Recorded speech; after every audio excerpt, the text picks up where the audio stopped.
Merci pour votre confiance renouvelée à la chaîne Speedline TV et bienvenue sur votre émission hebdomadaire.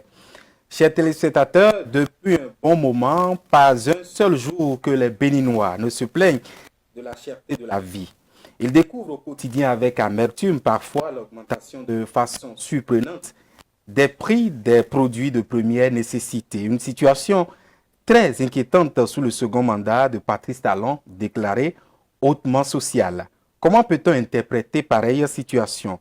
Et que pouvons-nous comprendre de ce hautement social face à la cherté de la vie? Deux acteurs politiques sur ce plateau porteront leur regard croisé sur ce fait. Dans un second temps, chers téléspectateurs, nous parlerons politique, notamment de ce rendez-vous électoral de 2023. Même si les tractations sont déjà en cours dans les états-majors, une question revient chaque fois à l'esprit. Doit-on toujours composer avec la vieille classe politique ou renouveler entièrement l'Assemblée nationale avec de nouveaux visages, notamment la jeunesse? Mes invités feront également ce débat. Et parlant des invités, j'ai avec moi aujourd'hui M. Habib Arandessi. Il est acteur politique et activiste également.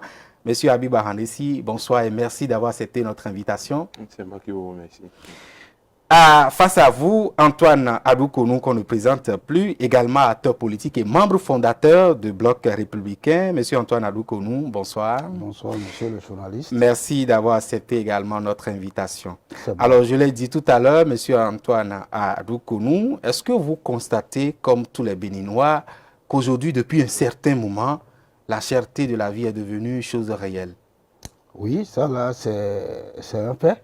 Et aucun Béninois ne peut dire aujourd'hui que cette inflation n'est pas remarquable. Donc, si c'est le fait de constater, je dirais que c'est un fait que nous constatons tous. Et je crois que le pouvoir est en train de mettre quand même des bouchées doubles pour endiguer le mal. Monsieur Habib Arandessi, est-ce que vous avez fait le même constat? Mais nous vivons au sein de la même société, hein. Nous partageons le même marché. Nous sommes tous confrontés à cette situation.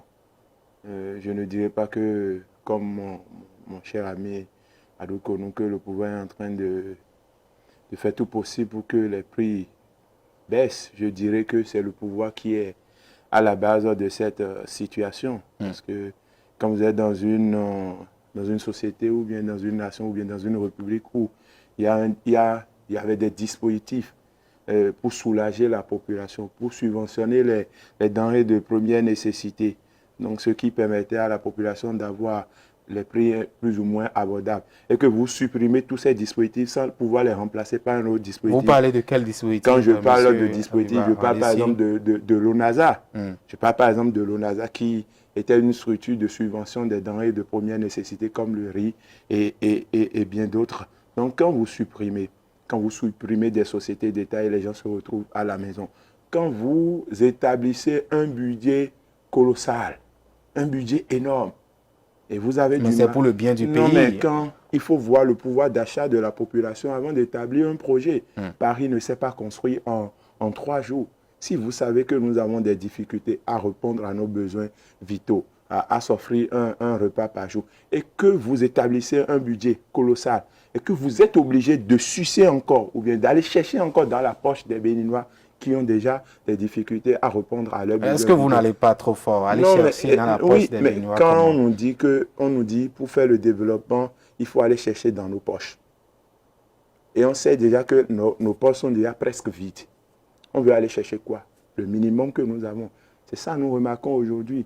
Pour dire que le hautement social, nous n'avons pas compris. Nous, on comprenait le hautement social par un renforcement du système de subvention, par la baisse des prix et autres. Mais en réalité, le hautement social, c'est qu'on va continuer à nous asphyxier avec les impôts, avec les taxes à un point fini. Et c'est ce que vous et moi, nous vivons aujourd'hui. Et personne ne peut dire le contraire. Voilà. Peut-être que Adoukonou va dire le contraire, parce que Habib est en train d'incriminer le gouvernement, pense que la responsabilité incombe le gouvernement. Selon vous, est-ce qu'aujourd'hui, quand on parle de la cherté de la vie, c'est à cause du gouvernement? Bon, ça dépend. On peut relativiser. Le gouvernement, c'est lui qui gère le pays. Donc, s'il y a des problèmes de cette ampleur, c'est normal que tous les regards soient tournés vers Le gouvernement. Donc, je ne condamne pas mon ami sur son appréciation des faits en pensant que c'est le gouvernement, puisque c'est au gouvernement qu'on a confié la gestion du pouvoir. Dès qu'il y a des dysfonctionnements, le premier à attaquer, c'est le gouvernement. Sur cet aspect, je suis d'accord qu'on accuse le gouvernement. Mais il faut constater également qu'il s'agit de problèmes techniques. Et en faisant des analyses techniques, on peut voir la part de responsabilité du gouvernement et voir également ce qui n'incombe pas au gouvernement. Et selon vous, qu'est-ce qui n'incombe pas aujourd'hui au gouvernement? Non, je crois d'abord que la question de l'inflation, il faut l'apprécier dans ses aspects techniques. Qu'est-ce qui peut être à la base d'une inflation? Il y a plusieurs éléments, notamment trois. Il y a d'abord l'excès de la demande. Lorsque sur un marché, ceux qui demandent un bien deviennent de plus en plus nombreux. C'est-à-dire le consommateur. Le consommateur, si vous prenez un marché où la demande est forte, cela suppose qu'il y a insuffisance de l'offre. Quand on est dans un cas pareil, puisque le marché se régule, vous allez voir les prix peuvent augmenter. Dans un cas pareil, par exemple, ce n'est pas peut-être la faute du gouvernement, c'est le mécanisme de marché. Et le gouvernement peut intervenir peut-être en tant que pouvoir de régulation. Mais le fait même peut être du fait des dysfonctionnements du marché. Et si vous prenez ce cas, par exemple, lorsque nous avons connu la pandémie du Covid-19, vous avez vu que ce n'est plus facile de traverser les frontières. D'accord? Donc, du coup, les prix à l'importation ont augmenté et les produits ne viennent pas comme avant. Et il peut y avoir insuffisance donc de l'offre, puisqu'il y en a beaucoup qui demandent, ça peut entraîner l'inflation. Nous pouvons avoir l'inflation par les coûts. Lorsque les consommations intermédiaires augmentent, c'est-à-dire par exemple, lorsque les matières premières par exemple augmentent. Vous avez vu la crise en Ukraine a entraîné la montée du prix du pétrole, du blé dans les pays qui sont dépendants de la Russie et de l'Ukraine en la matière. Vous voyez. Donc, par exemple, ces chocs exogènes peuvent être à la base de l'inflation.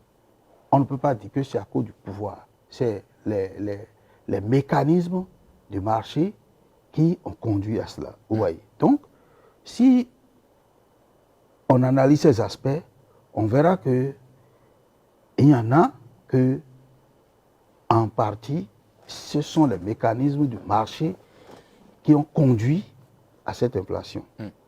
Maintenant, pour réguler, le pouvoir doit avoir quand même des méthodes à sa disposition. Et moi, je l'ai toujours aussi dit, parce que si je me base sur les denrées de première nécessité, comme M. Habib l'a dit par exemple, l'ONASA était vraiment une structure tampon qui permettait de vraiment de réguler ce marché. Parce que nous parlons seulement du consommateur, mais il ne faut pas oublier le producteur. Donc, par l'ONASA, on intervient en premier lieu lorsque il y a excès de l'offre. Pour que le producteur ne perde pas beaucoup, on va acheter à un prix raisonnable. Pour que le producteur ne perde pas beaucoup. Et dès que il y a insuffisance de l'offre ou ceux qui ont fait les stocks veulent augmenter les prix, l'État déverse maintenant son stock sur le marché pour pouvoir... Pour régulariser les prix. C'était une structure vraiment tampon importante de régulation.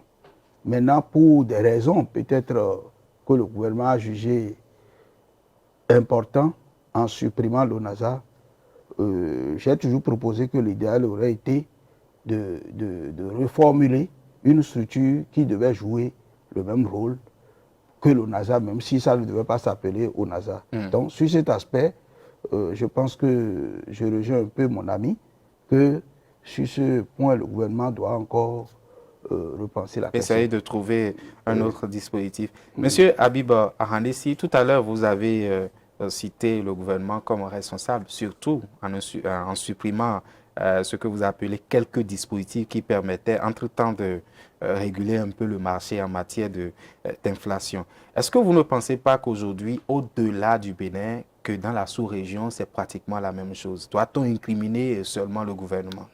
Non, mais écoutez, à tout moment, dans tous les pays, on a connu des difficultés, l'augmentation des prix. Et je dis, chaque gouvernement doit pouvoir mettre en place, chaque gouvernement met en place. Sous Yahi, nous avons connu des difficultés. On criait, mais il y avait quand même une certaine proximité avec le bas peuple qui faisait qu'on ne souffrait pas trop. Et quand on parle du social, ce n'est pas seulement les denrées de première nécessité. Hein, c'est vrai, c'est le quotidien de nos compatriotes. Mais il y a la santé, il y a l'éducation. Quand la dame tombe enceinte aujourd'hui et qu'elle connaît des difficultés, et elle va à l'hôpital, elle doit débourser d'énormes. C'est une fortune pour se faire soigner, pour subir une césarienne. Et tout ça, là, c'était des programmes qui aidaient un peu la population à répondre, même si ce n'est pas totalement, le prix n'est pas totalement pris en charge par le pouvoir, mais une partie était prise en charge par le pouvoir. Mais aujourd'hui, qu'est-ce que nous constatons? Avant, nos jeunes soeurs, quand elles allaient à l'école, elles ne payaient rien du tout. Ouais, jusqu'à présent, à l'école, par exemple, les jeunes filles continuent de ne pas payer, par exemple, le premier cycle. Non, c'est tellement relatif. Parce que moi, j'ai des soeurs qui continuent de payer. Peut-être au second cycle. Ouais, des frais et autres. Mais avant, est-ce que c'était comme ça? Pour dire quoi? Il y a plusieurs secteurs, presque tous les secteurs du palier social aujourd'hui. Le gouvernement s'est désengagé. Non seulement le gouvernement s'est désengagé, mais on a établi encore un budget, des taxes, des lois d'imposition qui pèsent énormément sur le Béninois. Vous avez vu la fois dernière, quand la Direction générale des impôts a décidé de commencer par tasser les transactions mobile money. Et MTN n'a qu'appliqué les 5%. Vous avez vu ce qui s'est passé. Ce n'est pas MTN qui a créé les 5%. C'est le gouvernement qui a décidé. Mais c'est le gouvernement qui a encore sonné. Non, mais en réalité, le gouvernement... Pour revenir sur sa décision. Oui, le gouvernement a demandé à MTN, non, tu ne dois pas prendre ça directement chez ceux qui font les transactions. Mais il y a un autre mécanisme, ce que Mouva fait chez en tout cas ceux qui font les marchands et autres. Pour dire quoi, ce n'est pas eux qui ont créé les 100%, c'est le pouvoir. Quand vous payez aujourd'hui le savon Paminda, qui était peut-être à 100 francs, que vous payez aujourd'hui à 150, ce n'est pas la guerre en Ukraine. Lorsque le gaz ménager, qui était à 2800, 3100 francs, aujourd'hui est 4000, ce n'est pas la guerre en Ukraine.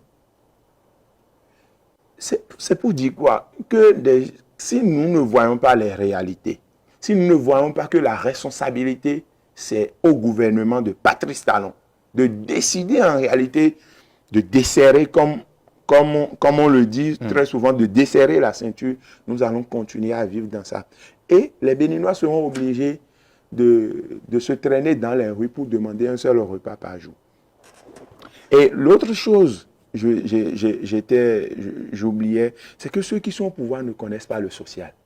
C'est d'ailleurs pourquoi... Comment ça? Non. C'est d'ailleurs pourquoi, lorsqu'on a prononcé ce discours, j'ai souri. Le président de la République, Patrice Talon, c'est un capitaliste. Et par conséquent? Et par conséquent, il n'a rien de social. Il ne connaît rien du social. Le capitaliste ne connaît rien du social. Il sent l'argent. On peut être en train de mourir, pourvu que là, il trouve de l'argent. Et Vous allez remarquer que les gens ont des discours bizarres, lutte contre la corruption, tout ça là. Si on luttait contre la corruption, si la lutte contre la corruption nous faisait économiser de l'argent, parce que quand on lutte contre la corruption, c'est pour faire économiser de l'argent à l'État. C'est-à-dire ce qui était volé, désormais, il y a une barrière. Donc on ne vole plus l'État. Non, l'État fait de l'économie. C'est-à-dire l'État a les moyens pour répondre à un certain nombre de problèmes. Dans le même temps où on lutte contre la corruption, on dit qu'on n'a pas de l'argent. On n'a rien dans la caisse de l'État et on est obligé de traîner sur le marché financier. Mais il y a quand même des chantiers en construction. Aujourd'hui, peut-être l'argent va au niveau des chantiers en construction. Les marchés, par exemple, qui sont en construction et d'autres secteurs également. Dans le même temps où on dit que la lutte contre la corruption nous a permis de faire tel bénéfice, telle chose, on traîne toujours sur le marché financier. Des bénéfices qui font des réalisations. Oui, écoutez, et l'argent des dettes, ce qu'on va prêter chaque semaine, chaque mois, où on dit que le Bénin a prélevé 100 milliards d'emprunts obligataires. Après, le Bénin quand même rembourse également. Mais écoutez, justement, quand on vous a fait le point des dettes, et c'est-à-dire ce à quoi ces dettes-là ont servi, c'est pour dire quoi? C'est un petit groupe de personnes au pouvoir qui gèrent le pouvoir pour eux, rien que pour eux. Non, vous n'allez pas trop ambitieux, monsieur. C'est-à-dire la matérialisation de ce que je dis là, c'est dans nos quotidiens, c'est dans notre vie, c'est dans notre entourage. Moi, je ne suis pas dans les cours d'économie. Pour comprendre, pour savoir si un pays se développe, pour savoir si un gouvernement travaille pour son peuple, c'est lorsque vous posez la question à un étudiant de votre quartier, à une bonne dame de votre quartier, à un policier, à un militaire, à un enseignant, c'est-à-dire le peuple. Et si ceux-là vous disent, s'il y a développement là, tu es en train de constater avec nous, ça veut dire qu'au sommet de l'État, rien ne se fait. Parce que le premier baromètre, c'est comment les Béninois se sentent. Ce n'est pas dans les chiffres. Ce n'est pas dans économie à double chiffre, meilleur ministre de l'économie, meilleur président. Ce n'est pas ça, tout ça là. C'est, comment vous appelez? En tout cas, c'est un jeu de communication. Des fois, quand vous suivez certaines télévisions de la place, vous vous posez la question, est-ce que nous parlons du même Bénin? Parce qu'on présente un Bénin qui ressemble à Paris. Et vous-même qui êtes citoyen dans ce même pays, vous vous dites, est-ce que c'est le même pays? Parce que ce que les autres sont en train de dire là, c'est le contraire, nous vivons. Et quand nous sommes dans un contexte du genre, vous voyez que ceux qui sont au pouvoir ne sont même pas prêts à nous écouter et à comprendre qu'il faut commencer par répondre efficacement aux besoins et aux aspirations du peuple en essayant de réduire les choses. Si le gouvernement décide aujourd'hui que le prix du gaz ménager que nous avons l'habitude de prendre à 2800, revienne peut-être à 3000 ou bien à 3100 francs, je vous jure, le lendemain, nous aurons ça. Il suffit de diminuer un peu la dose. J'ai posé la question à un représentant du gouvernement qui me dit, je ne voudrais pas appeler son nom sur ce plateau, qui me dit, mais écoute, le président de la République a de grandes ambitions pour ce pays. Tu as vu le budget de 2022? Mais c'est ça en réalité. Mais je dis oui. Vous faites un budget que vous voulez aller chercher dans la poche des gens, c'est-à-dire des citoyens. Mais vous connaissez très bien la situation de ces gens-là. C'est que vous n'avez même pas pensé un instant à la vie de ces gens. On ne travaille pas pour des morts, on travaille pour des vivants. Et si on doit nous asphyxier jusqu'à ce qu'on perde la vie à cause de la faim, on travaille pour qui? Pour dire quoi? Paris ne sait, je répète bien, Paris ne sait pas construire en 3 jours. Nous pouvons évoluer de façon progressive en tenant compte de la situation financière de nos compatriotes. De deux, dans le même temps où les prix augmentent, vous avez constaté que le salaire ne connaît pas une certaine amélioration. Mais le gouvernement a promis l'augmentation des salaires pour l'année 2022 et qu'il y a un comité qui est mis en place. Nous sommes dans cette promesse depuis des années. Non, pas depuis des années. L'annonce a été faite en décembre passé. J'ai été opposant sous Boni Yayi, aujourd'hui sous Patrice Talon, et je défends les mêmes choses. Sous Yayi là, nous avons crié dans ce pays et le gouvernement de Yayi avait promis une certaine augmentation. Et c'est d'ailleurs pourquoi on a payé des primes. Entre-temps, on a amélioré un peu la situation de nos enseignants et des policiers. Mais le salaire n'a jamais connu cette amélioration dont le gouvernement avait parlé. Sous talon, même 3 ans après, on a commencé par crier. Il y a eu un discours comme ça, je ne me rappelle plus des références, mais il y a eu un discours comme ça qui stipulait une certaine augmentation, mais jusqu'à présent. Et c'est d'ailleurs pourquoi... Le discours s'est prononcé en décembre passé, M. Arandessi. Nous sommes en mars. Nous sommes en mars. Le gouvernement a mis sur pied un comité pour essayer de voir dans quelle mesure ces salaires seront haussés. Que Dieu nous prête une longue vie. Nous reviendrons faire le débat sur ce même plateau après 2022. Pour dire quoi? Ceux qui nous disent que vous parlez de la cherté de la vie, vous parlez de si, est-ce que ceux qui travaillent n'ont pas leur salaire? Si je travaille et que je gagne par exemple 60 000 francs le mois et que j'ai l'habitude de prendre le savon à 100 francs, l'électricité, le coût de l'électricité peut-être à 1 000 francs, l'eau à 500 et que j'ai toujours le même salaire, dans le même temps, il y a une certaine imposition qui est rentrée en vigueur et que le PAMIDA passe de 100 francs à 150, le pain passe de 125 à 150, l'électricité part de 1000 francs à 2000 et bien d'autres.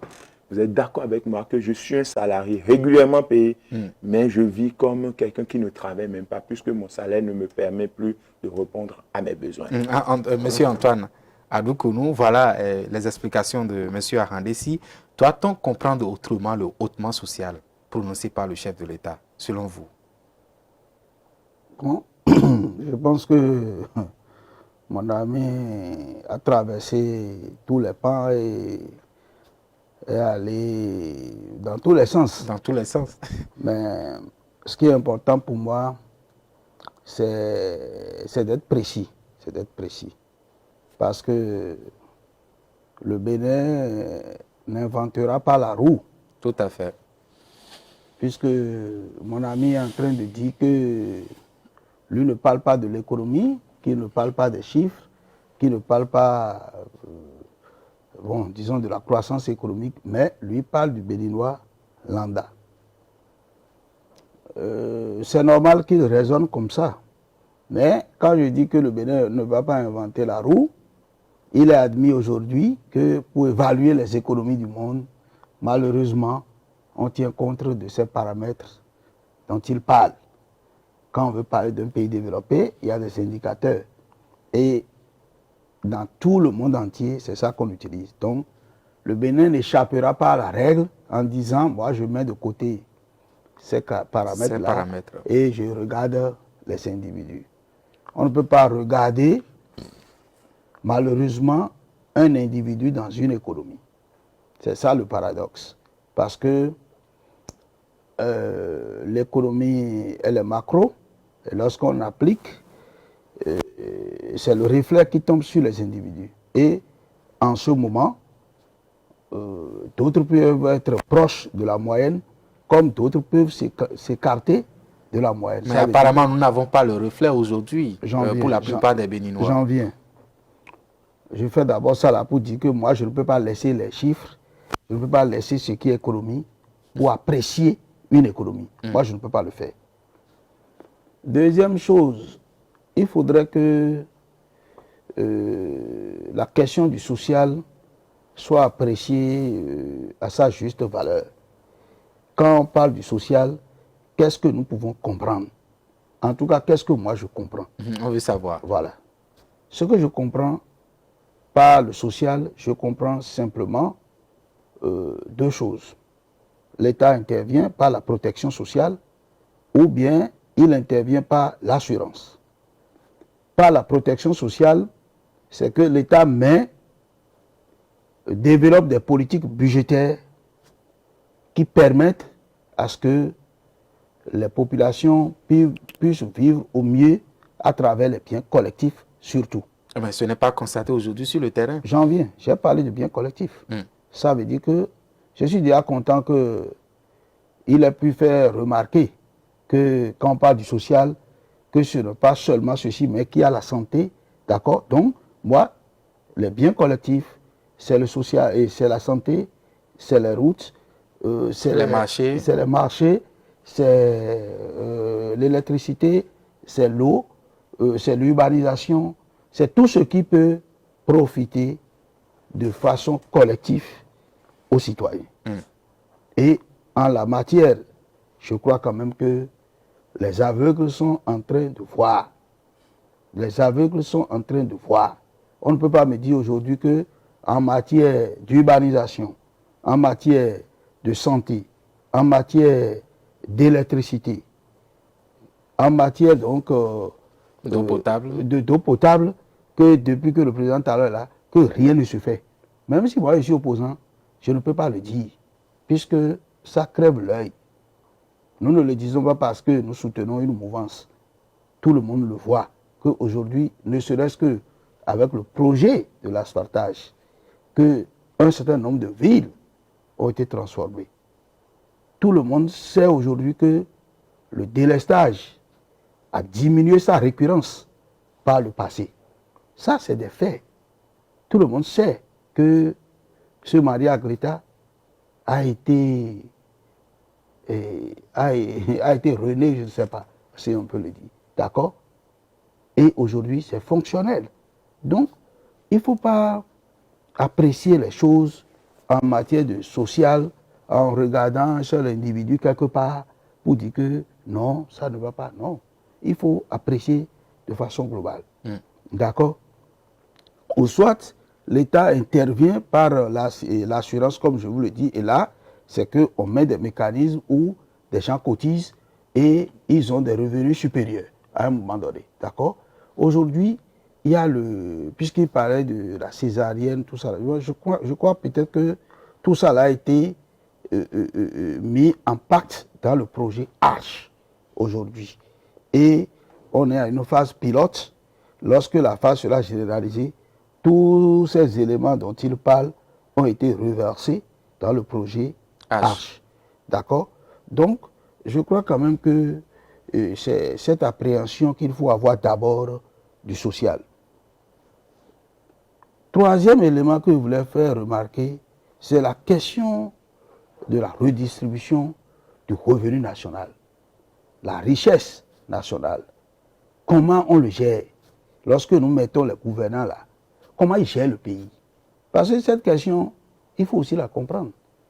Ce qui est sûr, le président Talon ne mettra pas un franc de sa poche pour gérer le pays. C'est toujours avec les ressources de l'État qu'il est en train de gérer le pays. Donc, il se pose la question fondamentale de comment trouver les ressources. Comment trouver les ressources? On peut les trouver soit à travers des ressources propres que nous-mêmes on a créées, soit par des dettes pour combler le déficit budgétaire. C'est les deux éléments. Si nous-mêmes, si c'était 100 francs qui doit être ce qui doit être comme ressource, si nous-mêmes on trouve 30 francs, ça veut dire que les 70 francs, il faut aller à la dette. Si nous-mêmes on trouve 70 francs, il faut aller à la dette avec 30 francs. Et vous pensez que ces 70 francs, ces 30 francs doivent être soutirés chez les Béninois? J'en viens. Je vous ai dit que nous avons deux sources de revenus. Oui. Soit c'est nous-mêmes. Soit c'est les dettes. Soit c'est les dettes, ou soit c'est les deux cumulés. Et ce qui est généralement admis dans le monde, c'est toujours les deux cumulés. Il n'y a pas un État aujourd'hui qui n'est pas endetté. Les États-Unis dont on parle sont les États même les plus endettés. Donc, le fait d'être endetté n'est même pas un problème. C'est comment on gère la dette qui est le vrai problème. D'accord? Donc, le fait de faire recours à la dette n'est pas une innovation du Bénin. D'accord? Tout le monde le fait. Et on le faisait avant le président Patrice Talon et on le fera après le président Patrice Talon. D'accord? Donc, le fait de faire recours aux emprunts obligataires et autres n'est pas un péché. Peut-être on peut se poser la question par rapport si nous respectons les critères de convergence au niveau de l'UEMOA, par exemple. Et je crois avec les chiffres qu'on donne, le Bénin a encore une marge par rapport à sa marge d'emprunt par rapport au produit intérieur brut, nous avons encore ça veut dire que les critères de convergence sont respectés. Donc, de façon globale. Voilà, ça c'est la dette. Maintenant, à l'intérieur, où est-ce qu'on trouve les ressources? Nous disons que nos économies sont des économies essentiellement fiscales. Nous le répétons. Ça veut dire que si nous devons trouver des ressources internes... Économie essentiellement fiscale. Est-ce que vous ne voyez pas qu'aujourd'hui le Béninois est asphyxié par ces taxes et ces impositions? Je voulais en venir là. Mais pour en venir là, il faut montrer d'abord que nous ne vivons sur les ressources propres. La plupart ne proviennent que de la fiscalité. Si on ne dit pas ça là, et que, puisque celui qui paye les impôts, personne n'est jamais prêt pour aller payer les impôts.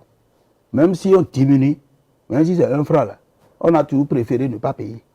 Donc, il faut d'abord expliquer que nous avons besoin d'avoir des ressources fiscales.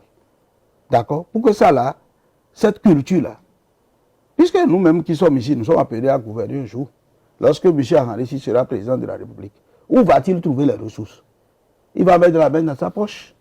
Il va toujours faire recours à la fiscalité dont il est en train d'incriminer aujourd'hui. Maintenant, on peut maintenant analyser les politiques fiscales mises en place par le gouvernement. Et là-dessus, là, on peut faire le débat. Et moi, je dis que aujourd'hui, le gouvernement, on a doté le pays d'un nouveau code général des impôts qu'on a commencé par expérimenter. C'est une loi. Si à l'épreuve du temps, on comprend que sur certains aspects, ça ne va pas, il n'est pas interdit de revenir là-dessus. D'accord. Mais il ne faut pas dire que non, impôt, non. L'impôt, on en a besoin pour construire le pays. Peut-être, aujourd'hui, peut-être avec le nouveau code général des impôts, on peut faire un peu de débat. Sinon, en réalité, dites-moi, l'impôt qui a connu d'augmentation dans le pays. Dites-moi ça. Non, soit la TVA était à 18%. Ça n'a pas connu d'augmentation. La douane n'a pas connu d'augmentation. Mais peut-être ce qu'il y a, que moi je constate, c'est le fait, par exemple, que on a mis des politiques publiques pour éviter l'évasion fiscale. Et ça peut avoir des effets sur les prix sur le marché sans que l'on ait augmenté l'impôt. Parce que lorsque je prends la facture normalisée, ou quelqu'un sans la facture normalisée et pouvait ne pas déclarer tous ses impôts et payer moins, psychologiquement, il agit sur le prix. Et il sait que, bon, en vendant moins cher, comme je ne veux pas payer beaucoup d'impôts, ça peut aller vite. Mais si aujourd'hui, tout est mis en œuvre au point où il ne peut pas s'échapper à l'impôt, il est obligé d'appliquer les prix réels sur le marché. Monsieur Antoine Adoukonou, on vous aurait compris. Une dernière question, monsieur Habib Ahanesi. C'est vrai, vous avez balayé tout à l'heure du revers de la main tout ce que le gouvernement fait aujourd'hui dans le cadre du social. Est-ce que vous n'allez pas quand même reconnaître que l'État est en train de faire un certain effort, comme monsieur Antoine Adoukonou l'a dit tout à l'heure? Ce n'est pas mon rôle de jouer au griot. Ce n'est pas mon rôle. Ce n'est pas jouer au griot, il faut être quand même honnête en reconnaissant certains efforts. Je suis un acteur politique et un jeune très aguerri.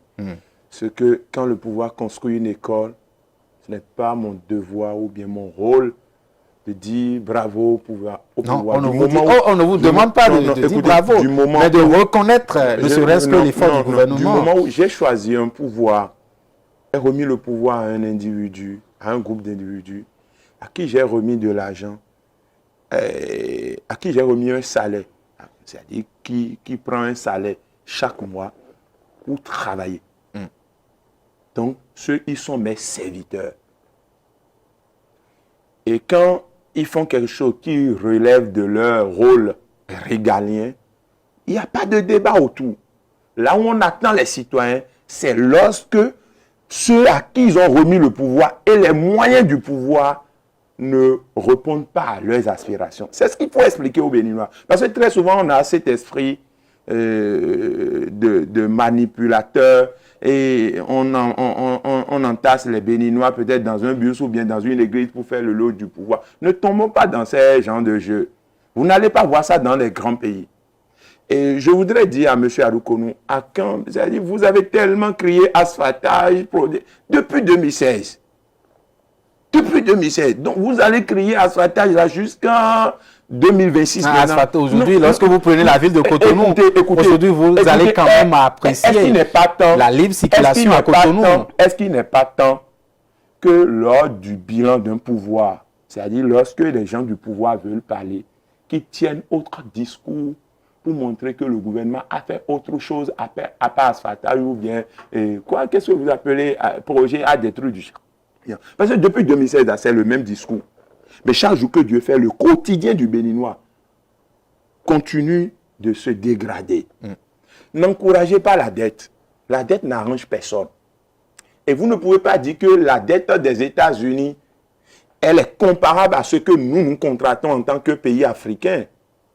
C'est pourquoi moi je dis je ne parle pas gros français. Je ne suis pas dans des thèses ou bien dans des français. Non, je suis dans le bas peuple. Je ne suis pas dans les laboratoires.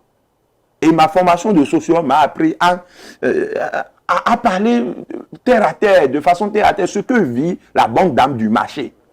Parce que la banque d'âme, tu ne vas pas lui expliquer code d'impôt, des trucs du genre. Elle veut une certaine amélioration lorsqu'elle va au marché, lorsqu'elle envoie son enfant à l'école, à l'université. L'enseignant veut que son salaire soit amélioré.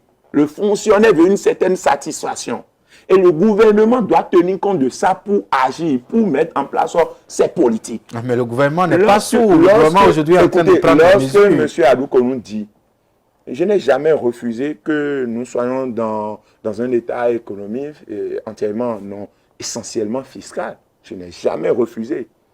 Mais lorsque vous voulez établir un budget, par exemple, que vous estimez trouver à 90% dans la poche de vos compatriotes, vous devez tenir compte du pouvoir d'achat de vos compatriotes. Je suis dans une maison de 20 personnes. Je sais que ceux-là, moyennement, là, ils sont à 500 francs le mois. Pour construire la maison, je fais un budget, je dis je veux construire une maison à étage de 4 niveaux. Et donc, il me faut au minimum chez chaque individu 400. Lorsque je prends le 400 dans la poche de ces citoyens, parce que je compare le bien, c'est l'exemple même ça. Lorsque je vais prendre les 400 pour dire je veux construire une maison à 4 étages, qu'est-ce qui va rester pour ceux Monsieur Aroukonou a dit tout à l'heure que l'augmentation des impôts aujourd'hui, qu'il n'y a pas une augmentation. Non, écoutez. Il n'a qu'à le dire. Est-ce qu'il y a une augmentation aujourd'hui? Il y a augmentation. Vous ne pouvez pas, écoutez, s'il vous plaît, vous ne pouvez pas expliquer à un Béninois aujourd'hui qu'il n'y a pas eu augmentation. Dans quoi, par exemple? S'il vous plaît, lorsque le pain augmente de prix, lorsque le savon... Le pain, par exemple, on parle du blé suite à la crise de Russie. Vous allez me dire que c'est à cause de ceux-là qui échappent à la fiscalité, le non-paiement des impôts, que c'est à cause de ça, le savon qui était, le paminda qui était à 110 francs ou bien 125 est passé à 150. Mais vous êtes en train de faire lutte contre la corruption, tout ça là depuis 2016. Et c'est aujourd'hui, c'est-à-dire en 2022, que vous nous dites que c'est parce qu'on est en train d'appliquer telle loi qu'on a fait facture normalisée, que c'est à cause de ça. Non, arrêtez ce français. Parce que le Béninois ne va pas vous comprendre. Vous allez le dire entre vous, mais ça ne descend pas au niveau du bas peuple. Quand vous le dites à un groupe d'individus, des gens qui subissent au quotidien vos projets ou bien vos projets, ils vont vous jeter la pierre. Ils vont vous dire non, mais ce que vous dites est absurde, parce que ce que nous vivons là, ce n'est pas ce que vous êtes en train de dire. Vous dites quoi? Si on veut parler, parlons au peuple. Au lieu de continuer à parler des chiffres, des Français. Il faut quand même des chiffres pour pouvoir parler au peuple. On peut manipuler les chiffres par toutes les manières possibles. C'est-à-dire, on a classé notre... Aujourd'hui, ce sont les grandes institutions qui sont ces grandes internationales qui essaient quand même de donner ces chiffres. Écoutez, notre pays est élu au Conseil des droits de l'homme, non. Oui. Non, lorsque vous avez entendu ça, vous-même là, lorsque vous avez entendu ça, vous n'êtes pas étonné? Comment ça? Mais tout ce que nous avons vécu depuis 2016... Mais vous êtes libre actuellement. Là, vous êtes sur le plateau, vous êtes en train de parler. Vous êtes en train d'opiner. Écoutez, vous pouvez entendre qu'à la sortie de cette émission, je peux être arrêté à tout moment. À tout moment, à la veille des élections présidentielles de 2021, on a tenté de m'arrêter chez moi, non? On a tiré à bout portant. En 2019, je me suis retrouvé en prison. J'ai fait 6 mois en prison pour avoir dit non à une élection législative exclusive. Qui vous dit que je ne vais pas me retrouver en prison? Nous sommes dans une prison à ciel ouvert sous Patrice Talon. Non, vous allez trop en besogne. Non, mais écoutez, tous ceux, en tout cas, la majorité aujourd'hui des acteurs politiques de l'opposition, ils sont où? La majorité, les grands. Quand on dit les grands là, ceux-là qui sont des figures, nous sommes des jeunes, on n'a pas encore atteint un niveau donné. Mais c'est parce qu'ils ont fait quelque chose. Il y a des figures qui sont libres actuellement. À la veille, si je ne m'étais pas échappé, par exemple, à la veille des élections présidentielles, on dit qu'on me soupçonne d'être un élément qui peut perturber les élections. Donc le fait de soupçonner quelqu'un, on va chez lui le chercher, manu militari. C'est les droits de l'homme. Vous, en tant que journaliste, est-ce que vous pouvez faire certaines critiques aujourd'hui par rapport au pouvoir? La rage est là. Non, c'est la hack. Ah bon, et autant pour moi. C'est la hack et non la hache. Moi, autant pour moi. La presse aujourd'hui.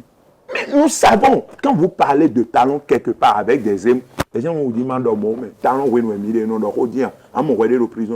c'est ça. La réalité là, c'est au niveau du bas peuple. Ce n'est pas dans ce que les gens disent dans le laboratoire là-bas.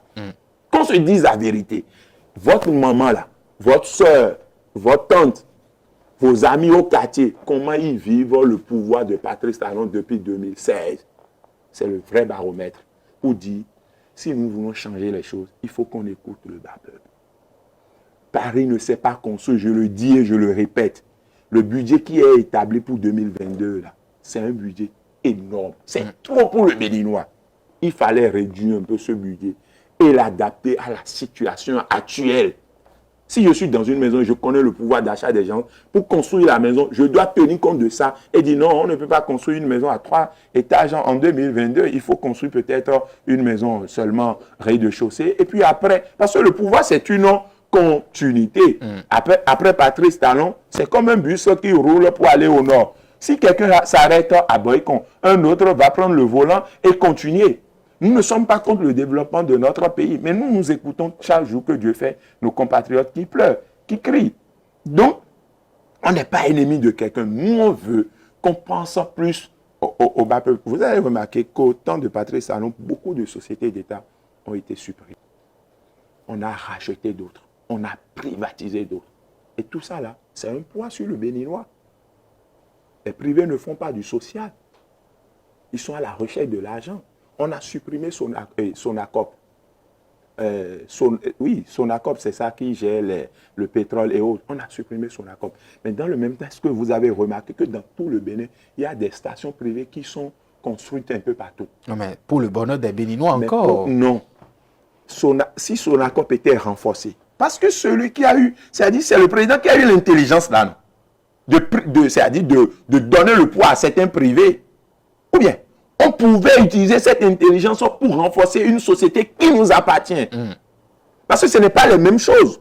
Lorsque Sonacop va produire pour nous, nous serons soulagés. Mais lorsque c'est des privés, vous êtes d'accord avec moi qu'il n'y a même pas comparaison. Donc, on a fait tout ça là. Le coton aujourd'hui, j'ai appris la fois dernière qu'il y a une société, une ancienne société du président Patrice Talon, parce qu'il dit qu'il n'est plus propriétaire de cette société, qui a acheté Cotebo, bien une société de coton. Pourquoi? Et tout ça là, c'est au profit de qui? C'est au profit du petit groupe qui est au pouvoir. Mais la masse n'est pas prise en compte. Monsieur Antoine Adoukounou, est-ce que Monsieur Habib Arandessi n'est pas en train de peindre tout en noir? Bon, au fait, ce que moi, je peux dire, c'est tout aussi simple, puisque nous avons fait l'option de la démocratie. Et nous disons que la souveraineté du peuple est exercée par voie de représentation. Pour le moment, ceux qui sont là, c'est à eux le peuple a remis le pouvoir. Et la seule possibilité qu'on donne au peuple, c'est que vous leur donnez un mandat, et le mandat n'est pas impératif, c'est-à-dire vous leur remettez le mandat, et ils vous font ce qu'ils jugent de bon. Dès qu'ils finissent leur mandat, et lorsque vous allez aux urnes, s'ils ont bien fait, vous pouvez leur renouveler votre confiance. Et justement, parlant de ça, puisque le temps imparti tire vers sa fin, nous allons monsieur Antoine Adou, si vous me le permettez, parce que nous sommes pratiquement vers la fin. Je voulais dire que Habiba Hanrechi aura aussi son tour, puisque l'opposant d'aujourd'hui est le gouvernant de demain. Lorsque le peuple va le comprendre dans sa démonstration et va lui remettre le pouvoir, il fera ce qu'il pense.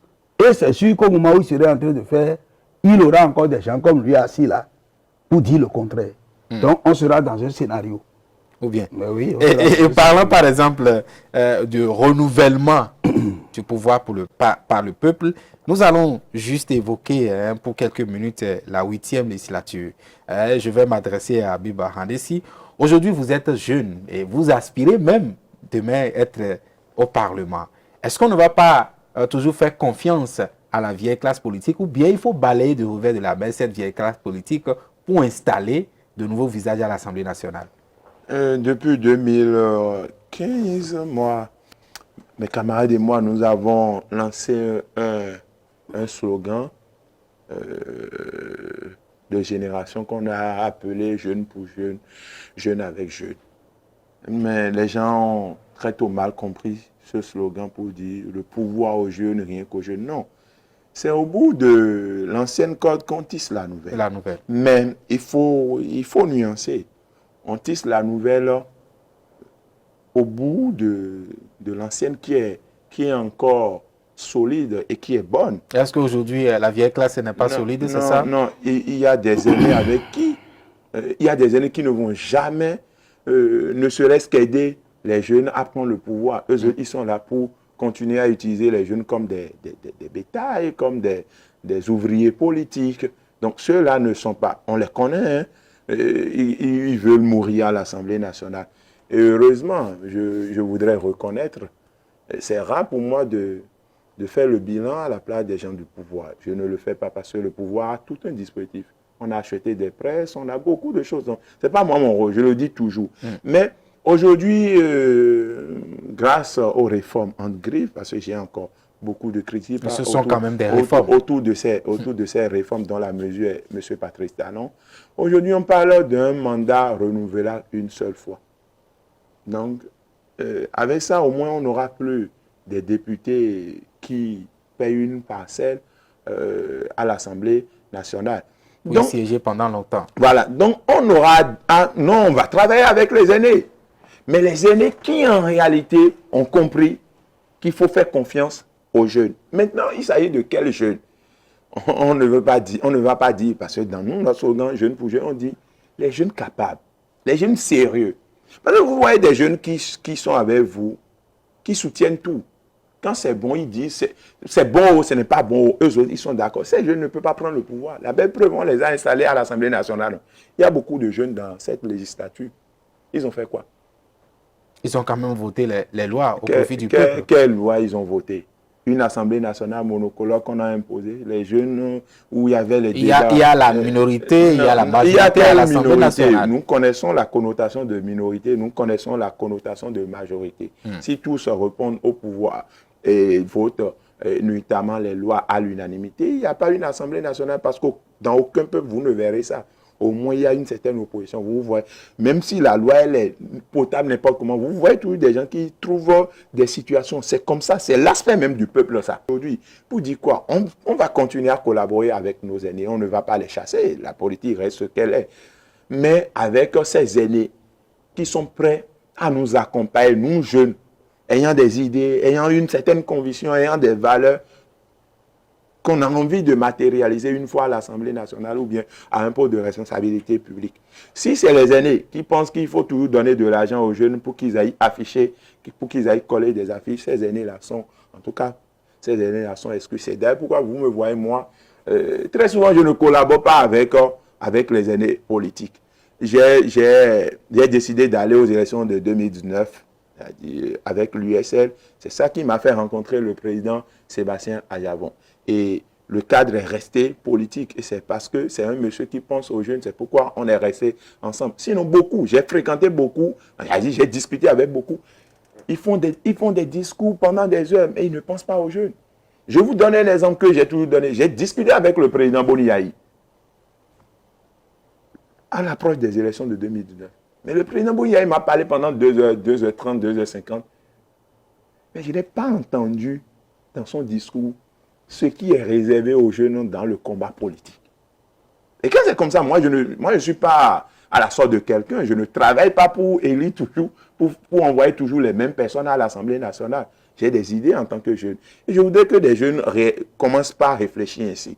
Si vous avez une certaine capacité, ne continuez pas à remettre le pouvoir à ceux-là qui ne vivent pas les mêmes situations que vous, qui ne connaissent même pas la souffrance, qui ne crient pas à l'université comme vous, qui ne crient pas cherté de la vie, qui ne paient pas dans le même marché que vous.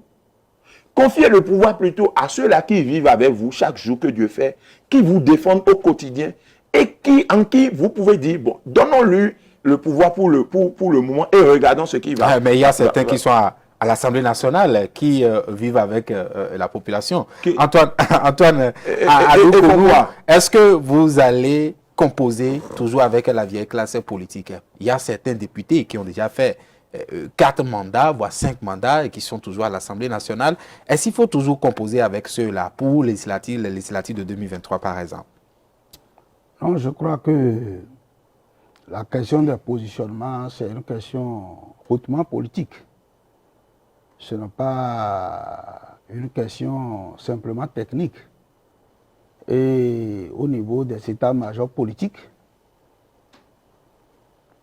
les gens ont des critères pour prendre les décisions.